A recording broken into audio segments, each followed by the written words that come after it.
पड़िला आज्ञा हां हुलहुली पड़ती ना पड़ू अच्छा तो होरी वाला पूरा काटी उछली पड़िला कौन परिवा आज्ञा ये दुनिया हला ये जुग हला कली जुग तो ए काली जुग नो कौन भाबु छ कि तमे वो ये जुगटा हला कली जुग ए बापा 2025 रे आसी पाद देलाणी धन कौन करा जीवो देखिवो मा जे जोठी मेलोनी होथिवो ड्रामा होथिवो नृत्य होथिवो देखिबे भाई माने ये युवा पीढ़ी मानकर कथा छाड़ो 60 वर्षर बुढ़ा माने ताली मारी सिटी मारी फुकी देबे झियो मानको देखि किंतु ये मंचरे नारायणकर दरबार रे हरि बोल गोटे पड़िया पई स्वप्न हे गला हम तो बुझिबा बोलू कोन बुझिबा बोलू हरि बोल देले हमर कोन लाभ अछि हुलहुली देले कोन लाभ अछि अच्छा देले कोन क्षति अछि एटा में आपन समझ जानिबा दरकार आने मने कर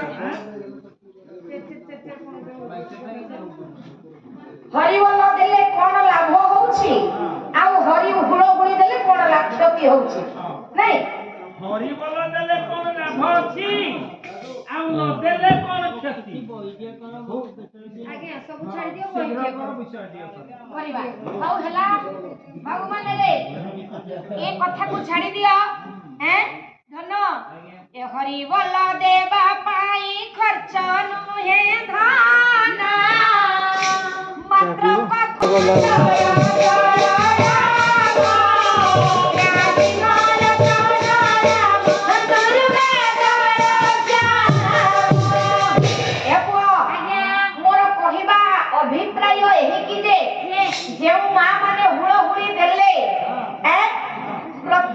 संस्था रे हे गलानी दंड नृत्य रे मध्ये गाउछंती ए मा संकीर्तन्य मा माने जो कीर्तन करूछंती सेई मा माने मध्ये गाइलेनी यज्ञ कथा नह हरि बोल हुलहुली जेते दूर जाए गुरु हत्या ब्रह्म हत्या छाड़ी न पळाए समस्ते गाइलेनी एटा तो समस्ते कहउछंती हेले मो कहला उद्देश्य हां जे हरि बोल हुलहुली देले लाभ कोन अछि आउ हरि बोल हुलहुली न देले क्षति कोन हरि बोल हुलहुली न देले आज्ञा कोन हला सब कथा छाड़ी दियो अच्छा हरि बोल हुलहुली देले केटा भलो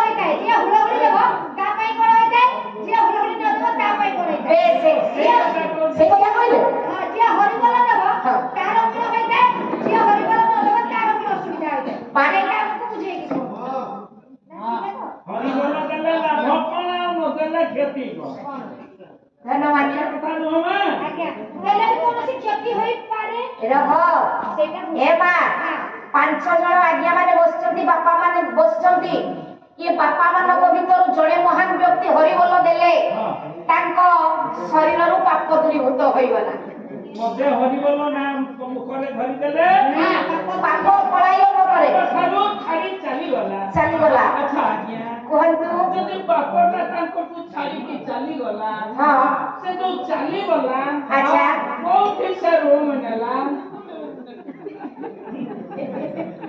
ଏ ଯୋଉଠି ଏକା ରହିଥବ ନା ନାଇଁ? ଶୁଣ, ଯେମିତି କଥାଟା କୁହାଯାଏ ସେମିତି କହିବ। କାହିଁକି ହଉନି? ଯୋଉଠାରୁ ହରିବୋଲ ପଳେଇଲା, ମୋ କହିବା ଉଦ୍ଦେଶ୍ୟ ମୋ ଉଦାହରଣ ମୁଁ ହରିବୋଲ ଦେଲି ମୋ ଯୋଉ ପାପ ପଳେଇଲା ସେ ଯଦି ପଳେଇଲା କୋଉଠି ଜାଗା ଟିକେ ନେବ ନା ନାଇଁ? ଆପଣଙ୍କ ପାଖରେ ଯିଏ ବସିଛନ୍ତି ଯୋଉ ବାବୁ, ଇଏ ଯଦି ହରିବୋଲ ନ ଦେଲେ ତମ ଠାରୁ ପାପଟା ଯାଇ ତା ପାଖରେ ରହିଲା। ବୁଝିପାରିଲେ ନା ନାଇଁ?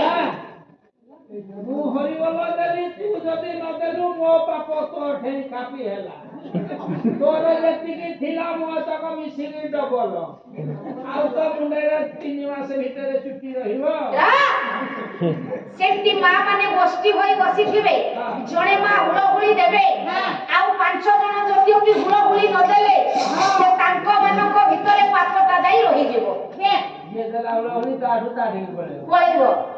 ଦେଖୁଛ ସେଇଥିପାଇଁ ତ ମା କହିଛନ୍ତି ଯେ ହରିବୋଲ ହୁଳହୁଳି ଯେତେ ଦୂର ଯାଏ ଗୁରୁ ହତ୍ୟା ବ୍ରହ୍ମ ହତ୍ୟା ଛାଡ଼ି ନ ପଳାଏ। ଏ ମା କଥାର କହିବା ମୁତାବକ କଣ? ଯେଉଁ ସ୍ଥାନରେ ହରିବୋଲ ହୁଳହୁଳି ପଡୁଥିବ, ଯେଉଁ ଗ୍ରାମରେ ହରିବୋଲ ହୁଳହୁଳି ପଡୁଥିବ, ଯେଉଁ ଗୃହରେ ହରିବୋଲ ହୁଳହୁଳି ପଡୁଥିବ, ସେଇ ସ୍ଥାନକୁ, ସେଇ ଗ୍ରାମକୁ, ସେଇ ଗୃହକୁ କୌଣସି ପାପ ସ୍ପର୍ଶ କରିବା ପାଇଁ ଚାହୁଁଥିଲେ ଇଏ ହରିବୋଲ ହୁଳହୁଳିରେ ପାପ ପଳାୟନ କରିବରେ। ହରିବୋଲ ହୁଳହୁଳକୁ ଦେଖି ପାପ ଆଉ ସ୍ପର୍ଶ କରିପାରିବନି, ପାପ ଆସିପାରିବନି, ପାପ ପଳେଇବ। ଏଥର ସମସ୍ତେ ଜାଣିଗଲେ ଯିଏ ହରିବୋଲ ଦେଲା ତାଠୁ ପାପ ଗଲା, ଯିଏ ନ ଦେଲା ତାଠି କାପି ହେଲା। ଆଉ ଥରେ କହିଦିଅ ଯିଏ ଦେଲେ ଦେଲା ନହେଲେ ନାହିଁ ତାକୁ। ସଭା ମଧ୍ୟରେ କରୁଅଛି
ଆଜି ଗୋଟିଏ ବିଷୟକୁ ପରିବେଷଣ କରିବା ପାଇଁ ଯାଉଛି।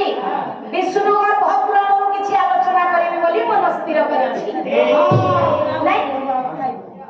କଣ ମା? ହଁ କରିବା, ବର୍ତ୍ତମାନ ବହି ଆରମ୍ଭ କରିବି ପରା।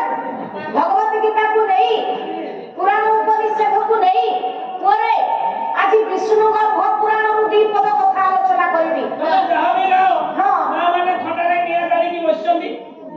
ତାଙ୍କ ପାଇଁ 2 ପଦ ଆସୁଥିବ ଶିକ୍ଷା ଶିକ୍ଷା ହଉ ହେଲା।